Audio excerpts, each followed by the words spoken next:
Hello hello, তো আজকে office থেকে বেরিয়ে দুজনে মিলে হঠাৎ সাডেন প্ল্যান করলাম যে আমরা একটু কেএফসিতে খেতে যাব। কারণ হচ্ছে আমাদের অফিসের সামনে পেরিসিয়ান প্লাজাতে নতুন হচ্ছে এই আউটলেটটা করে হচ্ছে এই পিৎজা হাট কেএফসির এই মানে এই আর কি ফুড কোর্ট টাইপের আর কি করে।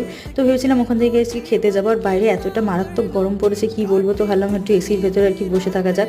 তো গিয়ে হচ্ছে প্রথমে আমরা অনেক কিছু আর কি অর্ডার দিয়েছিলাম কেএফসি থেকে, কী দেবো সেটাই ভেবে উঠতে পারছিলাম না, তো একটা বাকেট আর কি অর্ডার দিই। আর এইদিকে হচ্ছে আরেকজন বলে যে ওর একটু পিৎজা খাওয়ার ক্রেভিংস হচ্ছিলো, তো ভাবলাম ঠিক আছে যখন এসি পিৎজা হাট থেকে একটু পিৎজাও দেওয়া যাক।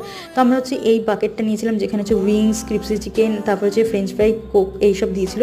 তো বেশ ভালোই খেতে ছিল। তো খেতে না খেতেই হচ্ছে আবার হচ্ছে পিৎজা হাট থেকে আর কি ডাক আসে, তো ওখান থেকে আমরা হচ্ছে একটা কম্বো নিয়েছিলাম, পিৎজা হচ্ছে গার্লিক ব্রেড আর কোক দিয়েছিল, বেশ ভালোই খেতে ছিল পেপারনি পিৎজাটা। বাট আমার না পিৎজাটের আমার হচ্ছে ব্রেডটা একদমই ভালো লাগে না, অনেকটাই আর কি মোটা টাইপের, থিন ক্রাস্ট না। তো যাই হোক আজকে দিনটা এরকম করেই কাটালাম, অনেক কিছু আর কি খেয়ে নিয়েছিলাম। তো চলো দেখা হচ্ছে অন্য কোনো ভিডিওতে, টাটা।